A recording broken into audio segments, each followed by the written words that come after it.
குட்டீஸ், அம்மா பேசுகிறேம்மா. நுங்கு பாயாசம் செய்யலாமா? ஜவ்வரிசி வச்சு ஒரு ஸ்பூன் நெய் ஊற்றிங்கடம்மா. நெய் ஊற்றிட்டு அதிலையே முந்திரி, திராட்சை, பாதாம் எல்லாம் போட்டு நெய்யில் வறுத்துட்டு ஒரு ஸ்பூன் அளவுக்கு தேங்காய் துருவலும் போட்டு வறுத்து எடுத்து வச்சிங்கடம்மா. அதிலையே ஜவ்வரிசியும் போட்டு நல்லா கண்ணாடி பதம் மாதிரி வருமா வறுக்கும் போதே அதையும் வறுத்துட்டு ஒரு குக்கரில் 3 விசில் வச்சு எடுத்துங்கடம்மா.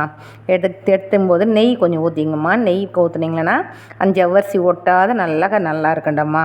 அதே மாதிரி வெல்லம் தனியாக வெல்லம் காய்ச்சி அது நல்லா வடிகட்டி எடுத்துங்கம்மா. அந்த கண்ணாடி கிளாஸில் குழந்தைங்களுக்கு முதல்ல வெள்ளை காய்ச்சல் ஊற்றுங்க, அப்புறம் ஜவ்வரிசி போடுங்க, அதுக்கு மேலே நுங்கு ஊற்றுங்க, நுங்கு கட் பண்ணது போட்டு அதுக்கு மேலே பால் ஊற்றி கொடுங்க. இப்படி கொடுத்தாலும் குழந்தைங்க விரும்பி சாப்பிடுவாங்கம்மா.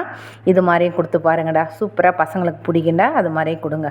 அப்புறமா அந்த ஜவ்வரிசி எடுத்து எல்லாம் ஒன்றா ஊற்றிட்டு ஏலக்காய் தூள் அந்த டம்ளர் இருக்கிறத ஊற்றிட்டு கலக்கிட்டு அது நுங்கு போட்டு சூப்பராக அது கொடுத்து பாருங்கள். குழந்தைங்களுக்கு ரொம்ப பிடிக்கும். அதுக்கு மேலே அந்த முந்திரி திராட்சைலாம் வறுத்து வச்சுருக்கலாமா, அதில் போட்டுருங்க.